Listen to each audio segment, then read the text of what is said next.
မာလိကာမိဗျာကဗုဒ္ဓမြတ်စွာထံချဉ်ကပ်ပြီးတော့မေခွန်းနေမေးတယ်ရှင်ဗျာတဲ့အမျိုးသမီးလောကကိုတပည့်တော်ကြည့်တယ်တဲ့ကြည့်လိုက်တဲ့အခါမှာတချို့အမျိုးသမီးတွေဟာရုပ်အမတန်မှဆိုးတယ်ရုပ်ဆင်းအင်္ဂါနဲ့မပြည့်စုံကြဘူးအယုတ်ဆိုးကြီးတန်ကြတယ်အယုတ်ဆိုးကြီးတန်ရုံမကဘူးတဲ့ပစ္စည်းဥစ္စာလည်းမပြည့်စုံကြဘူးဆင်းရဲကြတယ်မွဲတေကြတယ်ပစ္စည်းဥစ္စာဆင်းရဲမွဲတေရုံမြမကဘူးသူတို့ဟာဩဇာအာဏာလည်းမရှိရှာကြဘူးတဲ့တိမ်ငယ်ကြတယ်ပေါ့အချက်၃ချက်နော်ရုပ်ဆိုးတယ်မွဲတယ်တိမ်ငယ်တယ်ဒါဒီခေတ်မှာလည်းပဲဒီလိုအမျိုးသမီးတွေရှိနိုင်တာပေါ့နော်ဒါကအမျိုးသမီးတစုနောက်တစုကြတော့ရုပ်ဆိုးတယ်ဒါပေမဲ့လို့ပစ္စည်းချမ်းသာတယ်မတိမ်ငယ်ဘူးဩဇာအာဏာရှိကြတယ်ဟောဒီလိုအမျိုးသမီးတွေလည်းရှိတယ်ဗျာတဲ့နောက်အမျိုးသမီးတွေကြတော့ရုပ်အဆင်းအမတန်မှလှကြတယ်ချောမောလှပကြတယ်ဒါပေမဲ့လို့ဆင်းရဲမွဲတေကြတယ်ဆင်းရဲမွဲတေရုံနဲ့မကဘူးအရှိန်ဝါဩဇာဘာမှမရှိလို့တိမ်ငယ်ကြတယ်တဲ့ရုပ်ကလေးချောတာပဲရှိတယ်ပစ္စည်းလည်းမရှိဘူးတိမ်လည်းတိမ်ငယ်တယ်နောက်၄နံပါတ်အုပ်စုကြတော့ရုပ်လည်းချောတယ်ပစ္စည်းဥစ္စာလည်းပေါ်တယ်တိမ်ငယ်မှုလည်းမရှိဘူးစွမ်းရည်တတ္တိတွေအပြည့်ရှိတယ်လို့ဒီလိုအမျိုးသမီးလောကကိုကြည့်လိုက်မယ်ဆိုရင်၄မျိုး၄စားတွေ့ရတယ်ဗျာတဲ့အဲ့ဒါဘာကြောင့်လဲဒါမာလိကာမိဗျာမေးတဲ့မေးခွန်းပဲဒါအမျိုးသမီးတွေသာဒီလိုမဟုတ်ဘူးအမျိုးသားတွေနဲ့ပတ်သက်လို့လည်းပဲကံကြမ္မာကဘယ်လိုပုံဖော်ထားတယ်ဆိုတာကိုဒီသုတ်တံမှာမြတ်စွာဘုရားဟောထားကမ္မဝါဒနဲ့ပတ်သက်တဲ့သုတ်တံတစ်ခုလို့ပြောရမှာပဲအဲ့တော့မြတ်စွာဘုရားဖြေတာလေးကိုကြည့်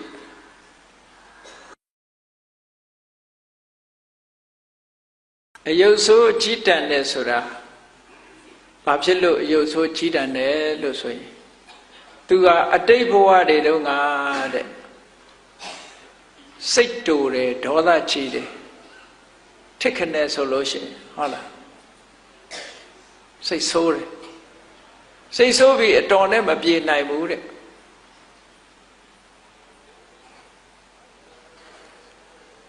စိတ်ကောက်တယ်စိတ်ဆိုးတယ်ဖြစ်ပေါ်လာတဲ့ဒေါသဘယ်တော့မှအတော်နဲ့မငြိမ်းဘူးတဲ့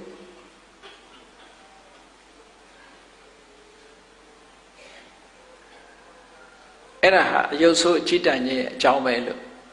မြတ်စွာဘုရားဒီလိုဖြေတာအေးဒေါသဆိုတဲ့သဘာဝတရားဟာအလုံးပရိသတ်တွေမိမိတို့တဏ္ဍာမှာဒေါသဆိုတာဖြစ်ဖူးတာပဲဒေါသဆိုတဲ့တရားကိုအဘိဓမ္မာရှုတော်ကပြောမယ်ဆိုလို့ရှိရင်ဒုတ္တတိတိဒေါသောပင်ကိုငြိမ်းအေးကြည်လင်းနေတဲ့စိတ်ကလေးဟာပျက်စီးသွားတာဒါမှန်တယ်စိတ်ပစိုးခင်ကအနေထားတစ်ခုနဲ့စိတ်ဆိုးနေတဲ့အနေထားတစ်ခုကိုနှိုင်းယှဉ်ပြီးတော့ကြည့်စိတ်ကျေနပ်နေတဲ့အချိန်မှာလူဟာအတ္တမနတစိတ်တတလို့ဆိုတဲ့အတိုင်းကိုယ်စိတ်လေးဟာကြည်နူးနေတာအရာရာမှာအလိုကျဒေါသဖြစ်လာပြီဆိုလို့ရှိရင်အရာရာအလိုမကျဖြစ်လာအဲ့ဒီအနေထားလေးတစ်ခုဘယ်သူကဖြည့်ဆည်းလိုက်တာတော့ဆိုရင်ဒေါသဖြည့်ဆည်းလိုက်တာပဲကြည်လင်အေးမြနေတဲ့ပျော်ရွှင်နေတဲ့စိတ်ရဲ့အခြေအနေလေးတစ်ခုကိုဒေါသကဖြည့်ဆည်းတယ်ဒါကြောင့်မို့ဒေါသဆိုတဲ့အဓိပ္ပာယ်ကဖြည့်ဆည်းခြင်းလို့အဓိပ္ပာယ်ရတယ်ဘယ်သူကိုဖြည့်ဆည်းတာတော့ဆိုရင်ကြည်လင်အေးမြနေတဲ့နှစ်သက်ကျေနပ်နေတဲ့စိတ်သဘောထားလေးကိုဖြည့်ဆည်းပြလိုက်တာတဲ့ဒေါသကိုဘာနဲ့ဥပမာပေးတော့ဆိုရင်တောမီးနဲ့တူတယ် ဒေါမိဆိုတာလောင်လိုက်လို့ရှိရင်ဘာဖြစ်သွားတော့ဆိုရင်အမတန်မှစိမ့်ဆိုလှပနေတဲ့တောအုပ်ကြီးဟာအယုတ်ဆိုးအချိတန်သွားတယ်တစ်ပင်တွေကမဲမဲ၆၆ဖြစ်ကုန်တယ်နော်စိမ့်ဆိုလှပနေတဲ့တစ်ပင်တွေဟာအကုန်လုံးမဲမဲ၆၆ပြီးသွေးခဲတွေဖြစ်ကုန်ဒါအယုတ်ဆိုးအချိတန်သွားတာအဲ့ဒါလိုပဲဒေါမိနဲ့အလားတရံတူတဲ့ဒေါသမိမိတို့ရင်ထဲနှလုံးထဲမှာဖြစ်ပြီဆိုလို့ရှိရင်ဒေါသဖြစ်နေတဲ့အချိန်ကိုယ့်အကိုမှန်နဲ့ကြည့်ကြည့်ပေါ့လန့်သွားကောင်းလန့်သွားလိမ့်မယ်နော်စိတ်ဆိုးပြီဆိုရင်မှန်လေးတစ်ချက်သာထောင်ထားမှန်လေးတစ်ချက်ထောင်ပြီးတော့စိတ်တအားဆိုးနေတဲ့အချိန်မှာမှန်ကြည့်ပြအောင်ကြည့်လိုက်အဲ့ဒီအချိန်မှာဆိုကိုယ့်ကိုလန့်ကောင်းလန့်လိုက်နှုတ်ခမ်းကစူးနော်မျက်မှောင်ကကျုပ်မျက်ကြောကတင်းအဲ့ဒါလို့အနေထားမျိုးတစ်ခုထီအောင်ရုပ်ပြက်ဆင်းပြက်ကိုဘယ်သူကလှုပ်လိုက်တာတော့ဆိုဒေါသလှုပ်တာအဲ့ဒီဒေါသကသူဖြစ်တဲ့အချိန်မှာလည်းအယုတ်ဆိုးအကြီးတန်းစေတယ်ဒီဒေါသကြောင့်ဖြစ်ပေါ်လာတဲ့ကံကြောင့်ဘဝဆက်တိုင်းဆက်တိုင်းမှာလည်းပဲလူဟာအယုတ်ဆိုးအကြီးတန်းတဲ့ပုံရိပ်ကြီးပေါ်နေတယ်ဘဝရုပ်ပုံလွှာကြီးပေါ်နေတယ်ဒါကြောင့်မို့လို့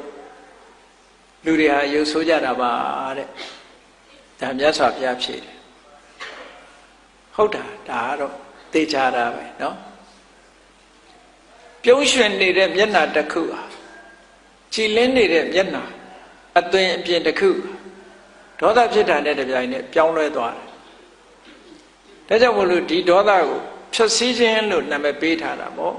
ဒုတ်တတိပဒုတ်တတိတိဒေါသောဒုတ်တတိပျက်စီးသွားစေတယ်သူ့ကိုဖျက်ဆီးတာတော့ဆိုရင်စိတ်အခြေအနေကိုဖျက်ဆီးတယ်စိတ်အခြေအနေတရားကိုဖျက်ဆီးလိုက်တာနဲ့တပြိုင်နက်ရုပ်အခြေအနေလည်းဖျက်ဆီးသွားတာပဲမိများလိုပဲလောင်တဲ့နေရာဟာမဲကြံရစ်တယ်မဲကြံရစ်တယ်အယုတ်ဆိုးအကြီးတန်ပြီးကြံရစ်တယ်ဒေါသဟာလည်းပဲအယုတ်ဆိုးအကြီးတန်ပြီးတော့ကြံရစ်စေတယ်ဒါကြောင့်မို့ဒေါသကိုမီးနဲ့အလားတရံတူးတယ်နောက်တစ်ခုကဒေါသဟာမွေဟောက်နဲ့အလားတရံတူတယ်လို့ဆိုလို့အပြောမခံအထိမခံတဲ့ပုဂ္ဂိုလ်ဟာမွေဟောက်နဲ့အလားတရံတူတယ်မွေဟောက်ဟာသွားထိလိုက်တာနဲ့ရှူးဆိုပြင်းကြီးထောင်ရန်လို့ဖို့ပဲဒေါသသမားဟာလည်းတစုံတစ်ခုသွားမပြောလိုက်နဲ့ तू မကြိုက်တာချက်ချင်းကြီးဟုတ်လားပြင်းထောင်လိုက်တယ်လို့ပဲ तू ကလည်းရှုဆိုပြီးတော့ရန်လောက်တော့တာပဲเนาะအဲ့ဒါကြောင့်မို့လို့ဒေါသကိုမွေဟောက်နဲ့လားသရတူတယ်လို့ဒီလိုလဲဆိုတယ်နေ့စဉ်တဲ့ဘဝမှာဘုန်းကြီးတို့တဏ္ဍာဒီဒေါသဆိုတဲ့တရားကိုမနှိမ်နှင်းနိုင်ဘူးဆိုလို့ရှိရင်ဖြစ်လျာဘဝမှာအယုတ်ဆိုးကြီးတန်နေကြပါပဲအမျိုးသားပဲဖြစ်ဖြစ်အမျိုးသမီးပဲဖြစ်ဖြစ်ဘဝရုပ်ပုံလွှာတစ်ခုဟာဒေါသကြီးခဲ့တဲ့ဘဝရုပ်ပုံလွှာတွေဟာဒေါသနဲ့မကင်းတဲ့ဘဝရုပ်ပုံလွှာတွေဟာအယုတ်ဆိုးကြီးတန်ကြီးတွေပဲပေါ်လာမှာတဲ့ခုခေတ်တချို့လူတွေနော်မျက်နှာကဘယ်လို့မှကြည့်လို့မလှအောင်ဘယ်လိုမျက်နှာမျိုးတော့ဆိုရင်အရင်တော့ကရုပ်ရှင်ရိုက်တဲ့စာတန်းလိုပဲငို၍ရည်၍မရတော့မျက်နှာဆိုဘယ်လိုမျက်နှာမျိုးလဲမသိဘူးเนาะဟိုလိုလည်းမရဘူးရည်လိုလည်းမရဘူးတချို့ကရည်တာတောင်ပြုံးတာတောင်မဲ့အောင်ပေါ်နေတဲ့မျက်နှာမျိုးရှိသေးတယ်ပကြီးဆရာတောင်မှတခါတလေအဲ့ဒီမျက်နှာမျိုးပေါ်ဆွဲခြင်းမှဆွဲတတ်မှာကံကြမ္မာကတော့ဆွဲပေးလိုက်တယ်ပြုံးတာတောင်မှမဲ့တဲ့ရုပ်ပေါ်အောင်ဆွဲထားတယ်အဲ့ဒါဒေါသရဲ့အရှိန်အဝါတွေလို့ဒီလိုပြောရမှာပဲအဲ့တော့ဒီဒေါသကဘယ်သူစီမှာဖြစ်တော့ဆိုကိုယ်တဏ္ဍာမှာဖြစ်တာပဲဒါဖြင့်ဒီဒေါသကိုဘာနဲ့ရှင်းကြမလဲမြတ်စွာဘုရားကမေတ္တာဘာဝေတ္တဗဒေါသတပဟာနာယဒေါသကိုအပြတ်ရှင်းကျင်လို့ရှိရင်မေတ္တာဘာဝနာပွားပါတဲ့ဒီလိုပြောတာမေတ္တာဆိုတာအဒေါသမုန်းတီးခြင်း အလိုမကျမှုကင်းခြင်းလို့ဆိုတဲ့အကျိုးစီးပွားကိုလိုလားတဲ့မေတ္တာတရားဟာအာရောဓအဲ့ဒီအာရောဓဆိုတဲ့မေတ္တာတရားသည်ဒေါသဆိုတဲ့တရားကိုဖယ်ရှားပြစ်နိုင်ပါတယ်တဲ့ဒါဖြင့်မေတ္တာဘာဝနာဘယ်လိုပွားရမလဲလို့ဆိုလို့ရှိရင်ကိုအရင်အာယုံစိုက်ကြည့်လိုက်လူတိုင်းဟာကိုရှေးဥစွာအာယုံထားလေးရှိကြဒါကြောင့်မလို့မေတ္တာပို့တဲ့ထဲမှာအဟံအဝိရောဟောမိငါရန်ကင်းမရစေအပြပိသောဟောမိဆင်းရဲကင်းမရစေအာနိကောဟောမိဒုက္ခတွေကင်းမရစေဒုက္ခိအတ္တနံပရိဟရာမိချမ်းသာဒုက္ခချမ်းသာတာခန္ဓာကိုယ်ကြီးရဲ့ဝန်တွေကိုရွတ်ဆောင်မရစေလို့ကိုရှေးဥစွာအာယုံပြုတ်ပြီးတော့ကြည့်လိုက်ပြီးတဲ့အခါငါရန်ကင်းခြင်းနဲ့ကြောင်းကြခင်းခြင်းနဲ့ဆင်းရဲခင်းခြင်းနဲ့ချမ်းသာတာဖြစ်ခြင်းနဲ့ဆိုတာလိုပဲငါပတ်ဝန်းကျင်မှာရှိတဲ့ပုဂ္ဂိုလ်တွေအားလုံးဟာလည်းပဲဒီလိုပဲဆန္ဒရှိကြမှာပဲလို့မေတ္တာအခြေပြိုးနိုင်အောင်အဲ့လိုစိတ်ကအာယုံပြုတ်လိုက်တဲ့အခါကိုယ်စိတ်လေးကနူးညံ့လာတဲ့အတွက်ကြောင့်အများကျိုးလိုလားတဲ့စိတ်ကလေးပေါ်လာတဲ့အခါမှာအလုံးတ attva တွေကအစဉ်ပြေကြပါစေချမ်းသာကြပါစေကျမ်းမာကြပါစေဆိုတဲ့ကိုနှစ်သက်တဲ့အသုံးကလေးနဲ့ကိုနှစ်သက်တဲ့အတွေးကလေးနဲ့အများတ attva တွေချမ်းသာပါစေဆိုတဲ့ဒီစိတ်ဓာတ်ကလေးထပ်တလဲလဲဖြစ်အောင်လုပ်တာကိုမေတ္တာပွားတယ်လို့ခေါ်တယ်မေတ္တာဆိုတာ၃မျိုးရှိတယ်ကာယကံမေတ္တာဝစီကံမေတ္တာမနောကံမေတ္တာကာယကံမေတ္တာလို့ဆိုတာလမ်းသွားရင်ဆူညောင်းခလုတ်တွေတွေ့ရင်ဒီဆူညောင်းခလုတ်နဲ့မမြင်လို့တက်နေမိရင်ဒုက္ခရောက်လိမ့်မယ်ခလုတ်မထီဆူမကြည့်ကြပါစေနဲ့ဆိုဖယ်သွားတယ်ဒါအလုံးကိုမေတ္တာထားတယ်လို့ခေါ်တယ်နော်လမ်းမှာတစုံတစ်ခုတွေ့လို့လူတွေထိခိုက်ပါဆိုရင်ရှင်းပေးသွားတယ်ဒါကာယကံမေတ္တာလို့ခေါ်တယ်ဝစီကံမေတ္တာဆိုတာလူတယောက်ကိုကြည့်ဒီလိုအလုပ်မျိုးမလုပ်ကြနဲ့ဒီလိုအတွေးမျိုးမတွေးကြနဲ့ကိုယ်မိတ်ဆွေတွေဒုက္ခမရောက်ရအောင်ပြောတယ်ကူညီတယ်စောင့်ရှောက်တယ်ဆုံးမတယ်အကြံပေးတယ်ဒါဝစီကံမေတ္တာလို့ခေါ်တယ်ချမ်းသာကြပါစေလို့နှုတ်ကမြတ်တယ်မနောကမေတ္တာဆိုတာကြတော့ခုနအလိုစိတ်ထဲမှာဖြစ်အောင်လုပ်တာအဓိကကတော့မေတ္တာဘာဝနာပွားတယ်ဆိုတာမေတ္တာမနောကံကိုပွားခိုင်းတာစိတ်ထဲမှာတတ္တဝါတွေချမ်းသာကြပါစေဆိုတဲ့စိတ်ကိုအမြဲတမ်းစင်စစ်မပြတ်မိမိတဏ္ဍာမှာဖြစ်အောင်လုပ်ခြင်းဖြစ်ရှင်တဲ့နှလုံးထဲမှာရှိတဲ့ဖြစ်ပေါ်လာတတ်တဲ့ဒေါသတရားကိုဖယ်ရှားပြစ်နိုင်ပါတယ်ကောင်းပြီအဲ့ဒီဒေါသဆိုတာအကြောင်းမဲ့ဖြစ်တာလားဘာကြောင့်ဖြစ်တာလဲလို့တွေးကြည့်သူ့မှာလည်းအကြောင်းရှိတယ်အကြောင်းကဘာတော့ဆိုလို့ရှိရင်ဒေါသဖြစ်เสียအာယုံကဒေါသဖြစ်เสียအတွေးဒေါသဖြစ်เสียအာယုံကတစ်ခုအဲ့ဒီအတွေးနဲ့အာယုံပေါ်မှာ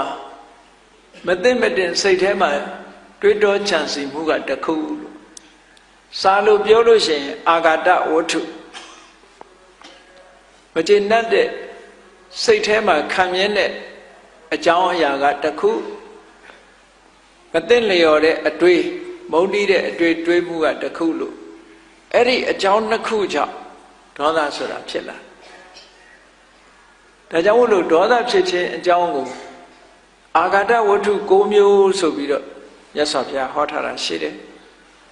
အာဂတဝတ္ထု၉မျိုးဆိုတာအလွယ်လေးမှတ်ချင်လို့ရှိရင်အာဂတဝတ္ထု၉မျိုးဆိုတာဘာလဲလို့ဆိုရင်ရှင်တဲ့နှလုံးထဲမှာမုန်းတီးမှုတွေကိုသိမ်းထားဖို့အကြောင်းတွေကဘယ်လိုအတွေးတွေနဲ့သိမ်းထားကြတာတော့ဆိုရင်လူတွေဟာလူတယောက်ကိုမုန်းပြီဆိုလို့ရှိရင်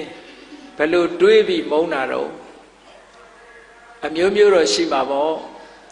သို့တော့စာကဆိုတာအလုံးခြုံမိအောင်ပြထားတယ်ဒီလူဟာငါရဲ့အကျိုးမဲ့ကိုအရင်ကလည်းလှုပ်ခဲ့ဘူးတယ်အခုလည်းလှုပ်နေတုံးပဲနောက်လည်းလှုပ်အောင်မှာပဲသုံးခုနော်ဒီလူဟာငါရဲ့အကျိုးမဲ့ကို အရင်ကလည်းလှုပ်ခဲ့တယ်အခုလည်းလှုပ်နေတော့ပဲနောက်လည်းလှုပ်အောင်မှာပဲဒီအတွေ့တစ်မျိုးမျိုးဟာဒေါသကိုဖြစ်ပွားစေတယ်နောက်တစ်ခုကဒီလူဟာငါနဲ့ခင်မင်ရင်းနှီးတဲ့ပုဂ္ဂိုလ်ရဲ့အကျိုးမဲ့ကိုအရင်ကလည်းလှုပ်ခဲ့ဘူးတယ်အခုလည်းလှုပ်နေတော့ပဲနောက်လည်းလှုပ်အောင်မှာပဲသုံးခုဒီအတွေ့တွေဟာဒေါသကိုဖြစ်ပွားစေတတ်တဲ့အတွေ့တွေနောက်တစ်ခုကဘာလို့ဆိုရင်ဒီလူဟာငါနဲ့မတည့်တဲ့ငါရန်သူရဲ့အကျိုးတွေကိုအရင်ကလည်းလှုပ်ခဲ့တယ်အခုလည်းလှုပ်နေတော့ပဲနောက်လည်းလှုပ်အောင်မှာပဲဆိုတဲ့အတွေ့ပေါင်းလိုက်တဲ့အခါကျတော့ကိုယ်ကိုရှိတယ်ဒါစဉ်းစားကြည့်ပေါ့ကိုယ်တဏ္ဍာမှာဒေါသဖြစ်လာရင်အဲ့ဒီထဲပါမပါစဉ်းစားကြည့်နောက်တစ်ခုထပ်ထည့်လိုက်ပဲအဋ္ဌာဏကောပဆိုတာရှိသေးတယ်အဋ္ဌာဏကောပဆိုတာရှိသေးတယ်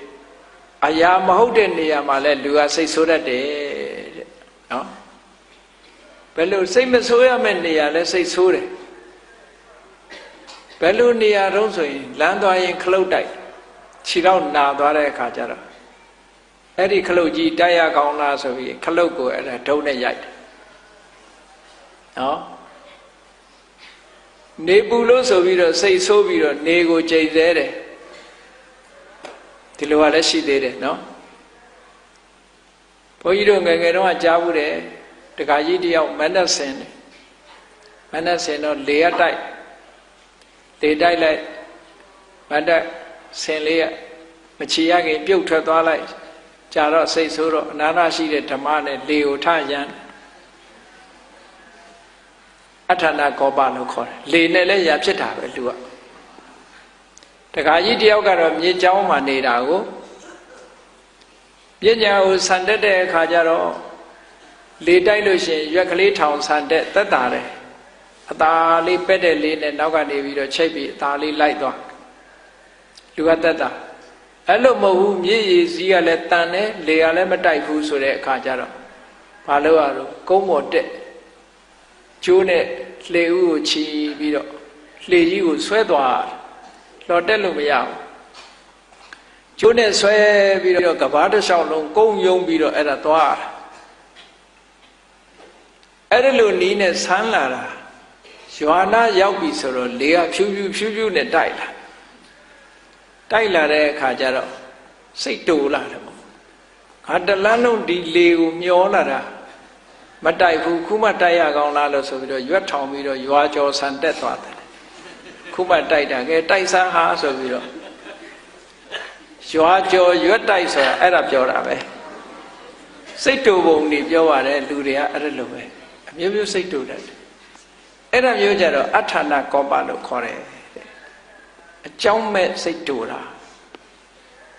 ဒေါသဆိုတာအမျိုးမျိုးပဲနော်ဘယ်ဒေါသပဲဖြစ်ဖြစ်ရင်နဲ့နှလုံးထဲဖြစ်လာလို့ရှင်အမုန်းတရားနဲ့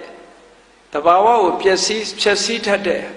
ဒေါသမျိုးဖြစ်တဲ့အတွက်ကြောင့်အယုတ်ဆိုးကြီးတန့်စေတတ်တာကြီးပဲအကုန်အဲ့ဒီဒေါသတရားတွေကိုမေတ္တာနဲ့ဖယ်ရှားပြစ်နိုင်မှမေတ္တာမထားနိုင်ဘူးဆိုလို့ရှိရင်အရာရာကိုအဲ့ဒါသိခံခွင့်လွှတ်ခြင်းမရှိဘူးဆိုလို့ရှိရင်ဒေါသတရားမိမိတို့တဏ္ဍာမှာဖြစ်လာမှာပဲဖြစ်လာလို့ရှိရင်ဒုဒေါသကဖန်တီးလိုက်တဲ့ဘဝရုပ်ပုံတော်သည်အယုတ်ဆိုးအကြီးတန်တာတွေဖြစ်လာတယ်မြတ်စွာဘုရားကမာလိကမိဘုရားကြီးရဲ့မေကွန်းမာလိကမိဘုရားကြီးကဘာကြောင့်အယုတ်ဆိုးတယ်ဆိုတာသူ့ဘဝသူ့အကြောင်းကို तू သိကျင်လို့မေးတာမေးတော့ तू သဘောပေါက်သွားတယ်ဒါဖြင့်ဘဝရောက်လာတဲ့အခါမှာဆင်းရဲမွဲတေတာတို့ဟုတ်လားအယုတ်ဆိုးကြည်တန်တယ်အယုတ်ဆိုးကြည်တန်တာပြောပြီးတဲ့အခါဘာပြောမလို့ဆိုရင်လှတာပတာကြတော့ရောအကြောင်းမဲ့လားသူကသူလှလာတာလားလို့ဆိုမဟုတ်ဘူး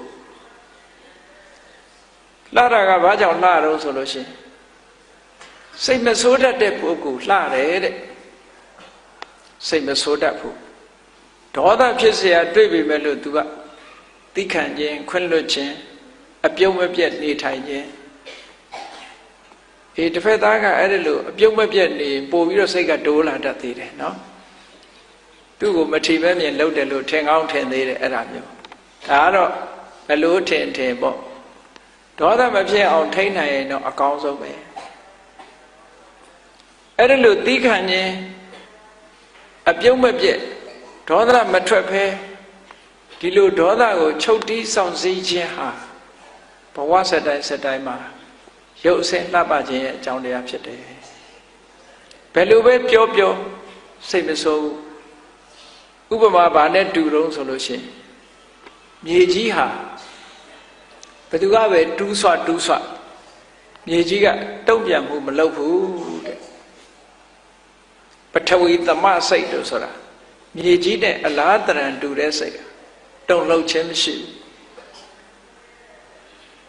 ထို့တူပဲရေဟာလည်းပဲဘယ်သူကပဲရေကို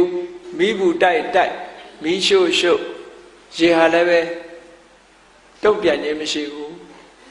လေဟာလည်းထို့တူပဲတုံ့ပြန်ခြင်းမရှိဘူးမီးဟာလည်းထို့တူပဲတုံ့ပြန်ခြင်းမရှိဘူးတဲ့ဒါကြောင့်မို့လို့ဘုန်းကြီးတို့တွေရဲ့စိတ်ဟာမြေကြီးပမာတုံ့ပြန်မှုမရှိအောင်လေ့ကျင့်ယူရမယ်လို့ဒီလိုပြောတာနော်ဘယ်လိုပဲကိုယ့်ကိုလာပြီးတော့ပြောစိတ်မဆိုးအောင်ကျင့်ရမယ်စိတ်မဆိုးအောင်နေရမယ်ဒါဖြင့်စိတ်မဆိုးအောင်နေဖို့အတွက်အတွေးတစ်ခုတော့ရှိရလိမ့်မယ်အတွေးမရှိဘဲနဲ့စိတ်မဆိုးအောင်နေလို့မဖြစ်နိုင်ဘူးပေါ့ဘာနဲ့ခုခံမလဲမေတ္တာနဲ့ခုခံရင်ခုခံသို့မဟုတ်ခန္တီဆိုတဲ့တရားနဲ့ခုခံရင်ခုခံခန္တီဆိုတာကိုဘုန်းကြီးတို့တွေတလွဲနားလည်နေကြတာရှိသေးတယ်နော်ပြန်မပြောဘူးငုံခမ်းနေတဲ့ကိုခန္တီလို့ဒီလိုထင်တယ်မဟုတ်ဘူးခန္တီရဲ့သဘောကပင်ကိုယ်စိတ်အခြေအနေမပြတ်အောင်ထိန်းထားနိုင်တာကိုခန္တီလို့ခေါ်တယ်ပင်ကိုယ်စိတ်အခြေအနေဆိုတာလူတယောက်ကကိုယ်ကိုမစော်ကားခင်တုန်းက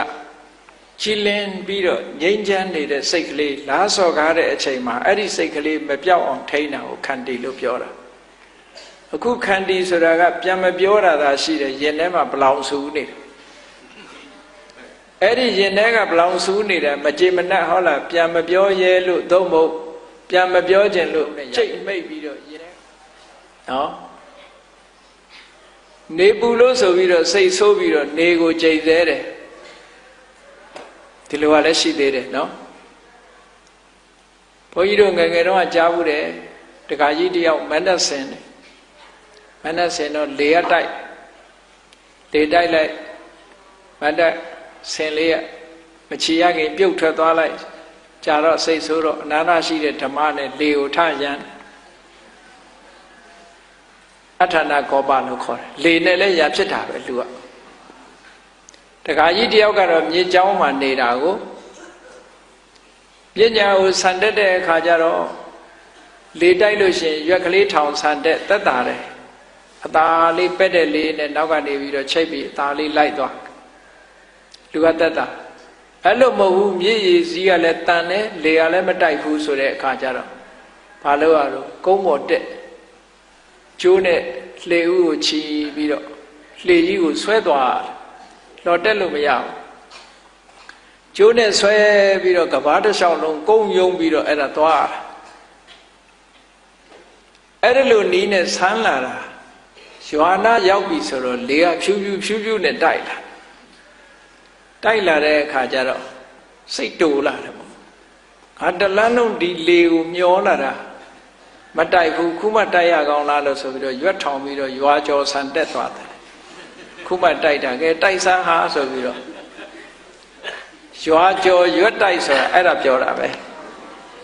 စိတ်တူပုံတွေပြောပါတယ်လူတွေကအဲ့ဒါလိုပဲအမျိုးမျိုးစိတ်တူတယ်အဲ့ဒါမျိုးကြတော့အထာနာကောပလို့ခေါ်တယ်အကြောင်းမဲ့စိတ်တူတာဒေါသဆိုတာအမျိုးမျိုးပဲနော်ဘယ်ဒေါသပဲဖြစ်ရင်နဲ့နှလုံးထဲဖြစ်လာလို့ရှင်အမုန်းတရားနဲ့တဘာဝကိုဖျက်ဆီးထတဲ့ဒေါသမျိုးဖြစ်သည့်အတွက်ကြောင့်အယုတ်ဆိုးကြီးတန့်စေတတ်တာကြီးပဲအကုန်အဲ့ဒီဒေါသတရားတွေကိုမေတ္တာနဲ့ဖယ်ရှားပြစ်နိုင်မှ မေတ္တာမထားနိုင်ဘူးဆိုလို့ရှိရင်အရာရာကိုအဲ့ဒါသီးခံခွင့်လွှတ်ခြင်းမရှိဘူးဆိုလို့ရှိရင်ဒေါသတရားမိမိတို့တဏ္ဍာမှာဖြစ်လာမှာပဲဖြစ်လာလို့ရှိရင်ဒုဒေါသကဖန်တီးလိုက်တဲ့ဘဝရုပ်ပုံလွှာသည်အယုတ်ဆိုးအကြည်တန်တာတွေဖြစ်လာတယ်။ဟောမြတ်စွာဘုရားကမာလိကမိဘုရားကြီးရဲ့မေကွန်မာလိကမိဘုရားကြီးကဘာကြောင့်အယုတ်ဆိုးတယ်ဆိုတာသူ့ဘဝသူ့အကြောင်းကိုသူသိကျင်လို့မေးတာမေးတော့သူသဘောပေါက်သွားတယ်ဒါဖြင့်ဘဝရောက်လာတဲ့အခါမှာဆင်းရဲမွဲတေဆင်းရဲမွဲတေတာတို့ဟုတ်လားအယုတ်ဆိုးအကြည်တန်တယ်အယုတ်ဆိုးကြည်တန်တာပြောပြီးတဲ့အခါဘာပြောမလို့ဆိုရင်လှတာပတာကြတော့ရောအကြောင်းမဲ့လားသူကသူလှလာတာလားလို့ဆိုမဟုတ်ဘူးလှတာကဘာကြောင့်လှတော့ဆိုလို့ရှိရင်စိတ်မဆိုးတတ်တဲ့ပုဂ္ဂိုလ်လှတယ်တဲ့စိတ်မဆိုးတတ်ဘူးဒေါသဖြစ်เสียတွေ့ပြီမဲ့လို့သူကသိခံခြင်းခွင့်လွှတ်ခြင်းအပြုံးမပြတ်နေထိုင်ခြင်းတစ်ဖက်သားကအဲ့ဒါလို့အပြုံးမပြတ်နေပို့ပြီးတော့စိတ်ကတိုးလာတတ်သေးတယ်နော်သူ့ကိုမထီမဲ့မြင်လုပ်တယ်လို့ထင်ကောင်းထင်သေးတယ်အဲ့ဒါမျိုးဒါကတော့ဘလို့ထင်ပေါ့ဒေါသမဖြစ်အောင်ထိန်းနိုင်ရင်တော့အကောင်းဆုံးပဲအဲ့ဒါလို့သိခံခြင်းအပြုံးမပြတ်ဒေါသမထွက်ဖဲဒီလိုဒေါသကိုချုပ်တီးဆောင်စည်းခြင်းဟာဘဝစတိုင်းမှာရုပ်အစင်းလှပခြင်းရဲ့အကြောင်းတရားဖြစ်တယ်ဘယ်လိုပဲပြောစိတ်မဆိုးဥပမာဘာနဲ့တူတော့ဆိုလို့ရှိရင်မြေကြီးဟာဘယ်သူကပဲတူးဆွမြေကြီးကတုံ့ပြန်မှုမလုပ်ဘူးတဲ့ပထဝီသမစိတ်လို့ဆိုတာမြေကြီးနဲ့အလားတရံတူတဲ့စိတ်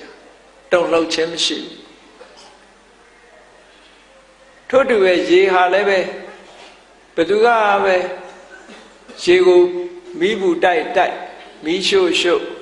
ရေဟာလည်းပဲတုံ့ပြန်ခြင်းမရှိဘူးလေဟာလည်းထို့တူပဲတုံ့ပြန်ခြင်းမရှိဘူးမီးဟာလည်းထို့တူပဲတုံ့ပြန်ခြင်းမရှိဘူးတဲ့ဒါကြောင့်မို့လို့ဘုန်းကြီးတို့တွေရဲ့စိတ်ဟာမြေကြီးပမာတုံ့ပြန်မှုမရှိအောင်လေ့ကျင့်ယူရမယ်လို့ဒီလိုပြောတာနော်ဘယ်လိုပဲကိုယ့်ကိုလာပြီးတော့ပြောစိတ်မဆိုးအောင်ကျင့်ရစိတ်မဆိုးအောင်နေရဒါဖြင့်စိတ်မဆိုးအောင်နေဖို့အတွက်အတွေးတစ်ခုတော့ရှိရလိုက်အတွေးမရှိဘဲနဲ့စိတ်မဆိုးအောင်နေလို့မဖြစ်နိုင်ဘူးပေါ့ဘာနဲ့ခုခံမလဲမေတ္တာနဲ့ခုခံရင်ခုခံသို့မဟုတ်ခန္တီဆိုတဲ့တရားနဲ့ခုခံရင်ခုခံခန္တီဆိုတာကိုဘုန်းကြီးတို့တွေတလွဲနားလည်နေကြတာရှိသေးတယ်နော်ပြန်မပြောဘူးငုံခန်းနေတဲ့ကိုခန္တီလို့ဒီလိုထင်တယ်မဟုတ်ဘူးခန္တီရဲ့သဘောကပင်ကိုယ်စိတ်အခြေအနေမပြတ်အောင်ထိန်းထားနိုင်တာကိုခန္တီလို့ခေါ်တယ်ပင်ကိုယ်စိတ်အခြေအနေဆိုတာလူတယောက်ကကိုယ်ကိုမစော်ကားခင်တုန်းကကြည်လင်ပြီးတော့ငြိမ်းချမ်းနေတဲ့စိတ်ကလေးလားစော်ကားတဲ့အချိန်မှာအဲ့ဒီစိတ်ကလေးမပြောက်အောင်ထိန်းတာကိုခန္တီလို့ပြောတာအခုခန္တီဆိုတာကပြန်မပြောတာသာရှိတယ်ရင်ထဲမှာဘလောင်ဆူနေတယ်အဲ့ဒီရင်ထဲကဘလောင်ဆူနေတယ်မကြေမနက်ဟောလားပြန်မပြောရဲလို့သို့မဟုတ်ပြန်မပြောခြင်းလို့ကြိတ်မိတ်ပြီးတော့ရင်ထဲကလှုပ်ရှားနေတာကြခန္တီမဟုတ်ဘူးတဲ့ခန္တီအစစ်မဟုတ်ဘူးအဲ့ဒါနော်အဲ့ဒါကို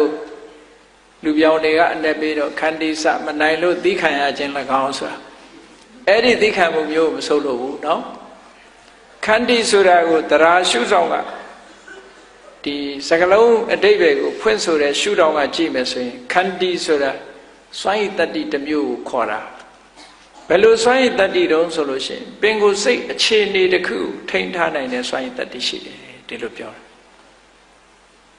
ဥပမာမယ်ဆိုတော့ရေထဲမှာခဲချလိုက်လို့ရှိရင်ရေလေးကလှုပ်ရှားသွားတယ်အဲ့ဒါခန္ဓာရည်မရှိလို့ပဲမြေကြီးပေါ်ခဲချလိုက်ရင်မြေကြီးကလှုပ်သွားရဲ့လားမလှုပ်ဘူးခန္ဓာရည်ရှိလို့ပဲအဲ့ဒါလိုပဲလှုပ်ရှားမှုမရှိတဲ့အနေအထားတစ်ခုမျိုးရောက်ကျင့်ရမယ်တဲ့ဒါခန္တီမြတ်စွာဘုရားရဲ့သီးခံပုံသီးခံနည်းလေးတစ်ခုကဒါနမူနာယူစရာလေးတစ်ခုပဲ ပုံနာကြီးတယောက်ကမြတ်စွာဘုရားကိုလာပြီးတော့ဆဲတယ်ဆဲတဲ့အခါမှာမြတ်စွာဘုရားကအသာလေးပဲနားထောင်တယ်ပုံနာကြီးဆဲလို့ပြီးပြီဆိုတဲ့အခါကျတော့မြတ်စွာဘုရားကဥပမာလေးတစ်ခုပြောတယ်အေးငါတစ်ခုပြောမယ်တဲ့မင်းအိမ်လာတဲ့အခါကျတော့ဧည့်သည်တွေကိုမုံပဲသေးစာတွေနဲ့အဲ့မခံဘူးလားတဲ့အဲ့ခံတယ်အဲ့ဒါလို့အခန့်နဲ့မုံပဲသေးစာတွေကိုဧည့်သည်ကမစားဘူးလက်မခံယူမသွားဘူးဆိုလို့ရှိရင်ဒီပစ္စည်းကဘယ်သူဟာလဲစာဟာကျုပ်ဟာပဲပေါ့အေးအဲ့ဒီတိုင်းပဲမင်းဆဲတာတွေငါတခုမှလက်မခံဘူးဆဲတာတွေကမင်းဟာတွေပဲလို့ပြောလိုက်တယ်လက်မခံတဲ့လက်ဆောင်တဲ့လူတယောက်ဟာလူတယောက်ကကိုယ်လာစော်ကားလို့ဆဲလိုက်ပြီးကိုကဒေါသထွက်လိုက်ပြီးဆိုရင်ဒါလက်ခံလိုက်တာပဲအတိမပြုတ်လိုက်တာလေသူကအဲ့ဒါလို့ကိုအတိမမပြုတ်ပဲနေတာဟာလက်မခံတဲ့လက်ဆောင်ပဲဘယ်လိုပဲကိုဆဲရခြင်းဆိုတဲ့လက်ဆောင်တွေလာပေးပေးကိုကလက်မခံမဲနဲ့နေရမယ်သို့သောလောကလူသားတွေကအဲ့ဒါကိုအရှုံးပေးတယ်လို့ထင်တယ်ဖျားအမှုရှိတဲ့အရိယသူတော်ကောင်းတွေကြတော့အဲ့ဒါကအနိုင်ယူတယ်လို့ပြောတာနော်ကိုယ်တဏ္ဍာမှာဒေါသမဖြစ်အောင်မထိန်နိုင်တဲ့အခါအဲ့ဒီပုဂ္ဂိုလ်ဟာအနိုင်ရတယ်လို့ပြောတယ်နော်အမြင်ချင်းကမတူဘူးတာမန်လူတွေကတော့ဟဲ့မခံနဲ့ဒီလောက်စော်ကားတာမခံနဲ့နင်ကြောက်လို့လားငါဝိုင်းလုံးမယ်ဆိုရလူကအားပေးတဲ့လူကအရှိသေးအရာထဲမှာဆိုရင်နော်အဲ့လိုမဟုတ်ဘူးဒီလိုကိုယ်လာဆဲရတဲ့ပုဂ္ဂိုလ်ကိုမတုံ့ပြန်မဲနေတာဟာဒါအနိုင်ယူခြင်းပဲလို့ဒီလိုပြောတာဒါဘုရားမြတ်စွာဘုရားရဲ့အမြင်ကဒါအနိုင်ယူခြင်းဘယ်သူကိုအနိုင်ယူလိုက်တာတော့ဆိုရင်ကိုယ့်ရင်ထဲမှာဖြစ်လာတဲ့ဒေါသကိုအနိုင်ယူတာကိုယ်ရှုံးတာကကိုရှုံးမှလည်းမသိလိုက်ဘူးနိုင်မှလည်းမသိဘူးလူကဟိုတစ်ဖက်သားကိုသာကိုယ်ကြည့်တာဟိုတစ်ဖက်သားကိုပြန်ပြောလိုက်လို့ရှိရင်ဟိုလူငြိမ်သွားလို့ရှိရင်ကိုယ်နိုင်တယ်လို့ထင်တာမဟုတ်ဘူးကိုယ်ကဘသူကိုရှုံးလိုက်တော့ဆိုဒေါသကိုရှုံးလိုက်တာပဲအဲ့ဒါလို့ရှုံးတာကြတော့လူကမသိဘူးလေခုနတစ်ဖက်သားပြန်ပြောလိုက်လို့ကိုယ်ကနိုင်ရတဲ့လောက်လေးပဲကိုယ်ကနိုင်တယ်လို့ထင်တာမဟုတ်ဘူးကိုယ်ဒေါသကိုရှုံးပေးလိုက်ရ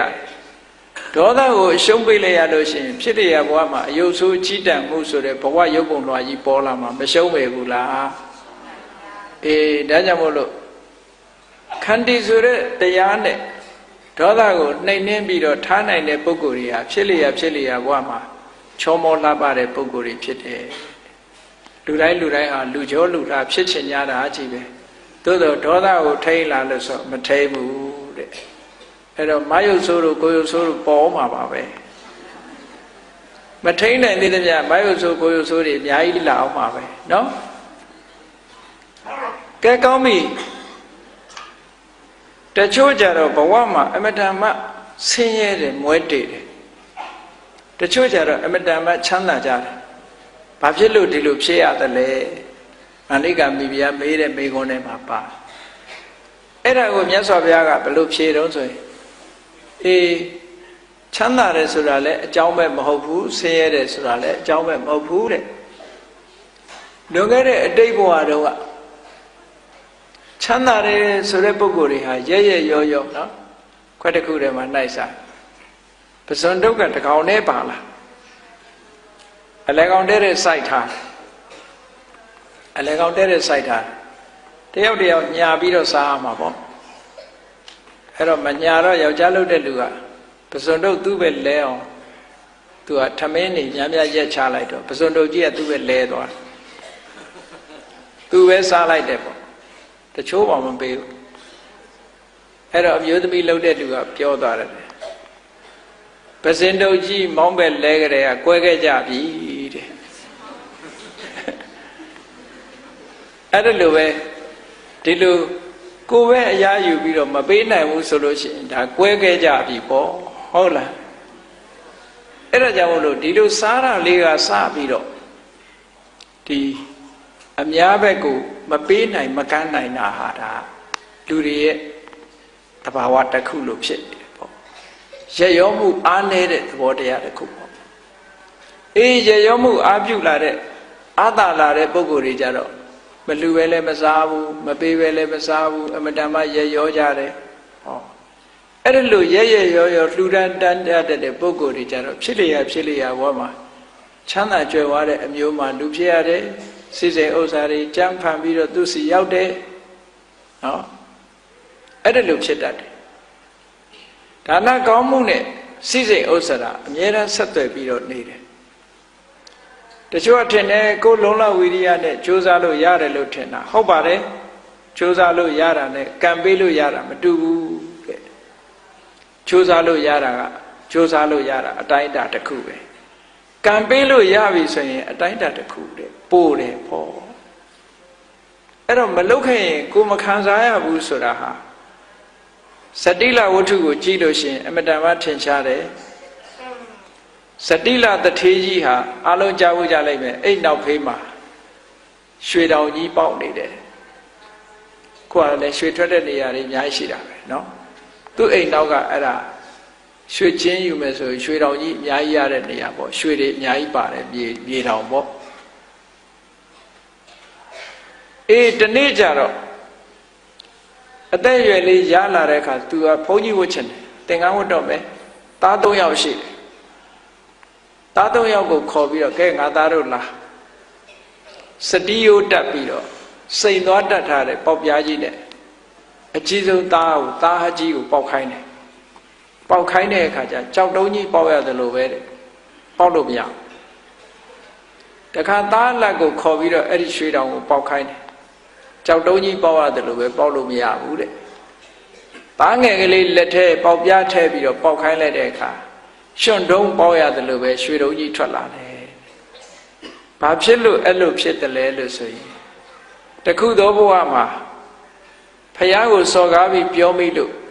ကတ္တဝမြတ်စွာဘုရားရဲ့စေတီတော်နဲ့ပတ်သက်ပြီးစော်ကားပြောမိလို့ပူဇော်ကြောဖို့ရာအတွက်ရွှေအိုးကြီး၃လုံးလုပ်တယ်ရွှေပန်းခိုင်ကြီးတွေလုပ်တယ်လုပ်တဲ့အခါမှာသားကြီးကိုခေါ်တယ်ကဲငါသားကြီးငါဒီရွှေပန်းခိုင်၃ခိုင်လုံးရမယ်မင်းဝိုင်းလှုပ်ဆမ်းပါဆိုတော့ဟာအဖေစော်ကားတာအဖေပဲလှုပ်ကျုပ်နဲ့မဆိုင်ဘူးဆိုဝိုင်းမလှုပ်ဘူးသားလက်ခိုင်းတဲ့အခါကျတော့လေသားလက်ကလည်းဒါအဖေစော်ကားတာအဖေပါသည်လို့ကျွန်တော်မလုပ်နိုင်ဘူးသားငယ်လေးခိုင်းတဲ့အခါကျတော့အဖကိစ္စဆိုတာလောက်ရမှာပေါ့ဆိုပြီးတော့အတက်တရောသူကဝိုင်းလှုပ်ခဲ့တယ်အဲ့ဒီရွှေအိုးကြီးတွေလှုပ်ပြီးလှူခဲ့တဲ့ကုသိုလ်ကောင်းမှုကြောင့်ရွှေတော်ပေါက်တာအဲ့တော့ခုနကသားကြီးနှစ်ယောက်ကသူတို့မပါသေးတဲ့အတွက်ကြောင့်သားကြီးနဲ့သားလက်ကရွှေကိုဖဲ့လို့မရဘူးသူတို့အဲ့တော့စတိလတထေးကပြောတယ်မင်းတို့ငါသားကြီးနှစ်ယောက်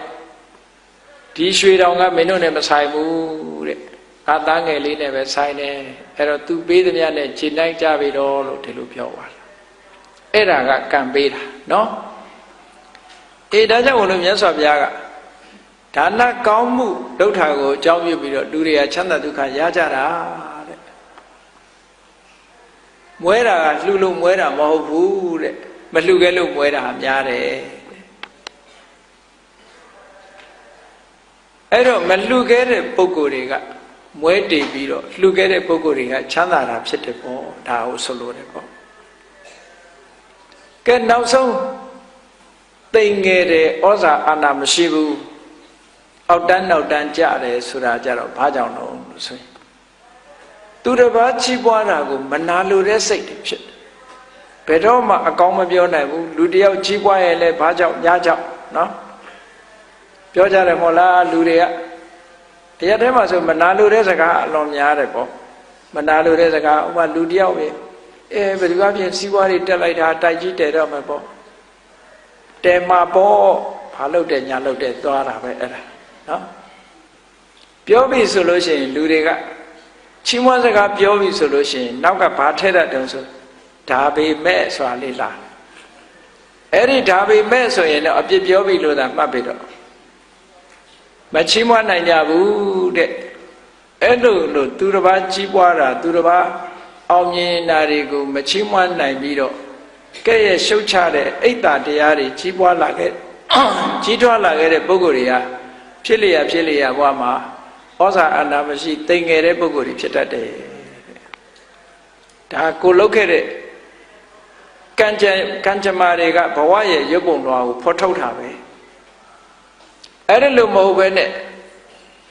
သူလှုပ်လို့သူရတာကြီးပွားကြတာဝမ်းသာစရာပဲ jealousy ဆိုတာမဖြစ်ဘူးဝမ်းသာတယ်မုရိဒာဖြစ်တယ်အော်အကျိုးပေးကောင်းတယ်စသဖြင့်ချီးမွမ်းနိုင်တယ်ပြောဆိုနိုင်တယ်အဲ့ဒီပုဂ္ဂိုလ်မျိုးတွေကြတော့အိတ်သာခင်းတဲ့ပုဂ္ဂိုလ်တွေကြတော့ဘာဖြစ်လဲဆိုလို့ရှိရင်ဩဇာအာဏာရှိတယ်တဲ့မသိငယ်ဘူးတဲ့ဘဝတစ်ခုရလာတဲ့အခါမှာကိုလုတ်ခဲ့တဲ့ကံတွေရဲ့ပုံရိပ်တွေကလားပေါ်တာပဲလို့ဒီလိုဆိုလို့တယ်မဏိကမိဘုရားကြီးကိုမြတ်စွာဘုရားကရှင်းပြလိုက်တယ်အေးအမျိုးသမီး၄ဦးတည်းကပထမအမျိုးသမီးကရုပ်ဆိုးကြည်တန်တယ်မွဲတယ်သိငယ်တယ်ဆိုတာဟာတဲ့သူဟာဖြစ်လျက်ဘဝမှာဒေါသသိကြီးခဲ့တယ်ဒေါသကြီးုံနဲ့မကဘူးအလှူဒန်းလည်းမလုပ်ခဲ့ဘူးတဲ့သူတစ်ပါးကောင်းစားတာကိုလည်းမနာလိုစိတ်တွေများခဲ့တယ်တဲ့ဒါကြောင့်မို့ဒီလိုဖြစ်ရတာလို့ဒီလိုခေါ်တယ်ဒုတိယအမျိုးသမီးကအယုတ်ဆိုးကြည်တန်တယ်ဒါပေမဲ့လို့သူကချမ်းသာတယ်မသိငယ်ဘူးဂုဏ်ရှိတယ်ဆိုတာဘာကြောင့်လဲဆိုရင်သူဟာဟိုဘဝတုန်းကဒေါသကြီးတယ်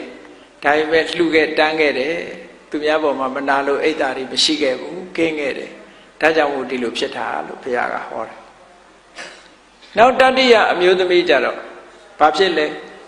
ရှင်ဘုရားတဲ့တတိယအမျိုးသမီးကရုပ်ချောတယ်ဒါပေမဲ့လို့ဆင်းရဲတယ်တိမ်ငယ်တယ်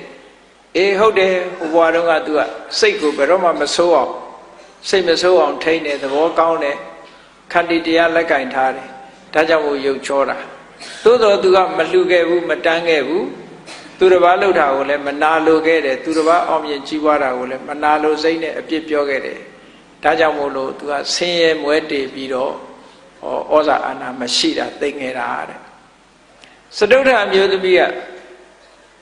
အယုတ်လဲချောတယ်ပစ္စည်းဥစ္စာလဲပေါ်တယ်ဩဇာအာဏာလဲရှိတယ်ဆိုတာကြတော့တဲ့ဖြစ်လျက်ဘဝမှာသူကိုယ်သူစိတ်မဆိုးအောင်လဲနေတယ်စိတ်ဒေါသကိုထိန်းခဲ့တယ်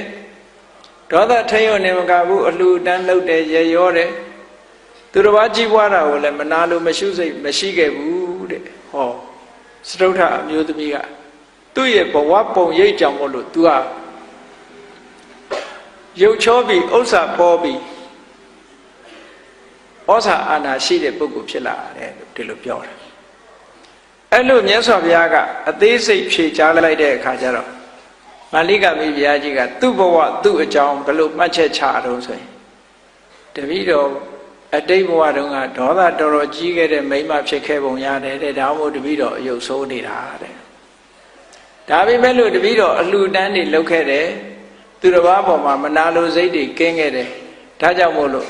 တပည့်တော်ဟာဘုရင်နန်းတော်မှာနော်မိဖုရားဖြစ်ပြီဆိုမှတော့ချမ်းသာရောပေါ့မိဖုရားဖြစ်လို့ချမ်းသာတွေရှိပြီးတော့နန်းတော်မှာ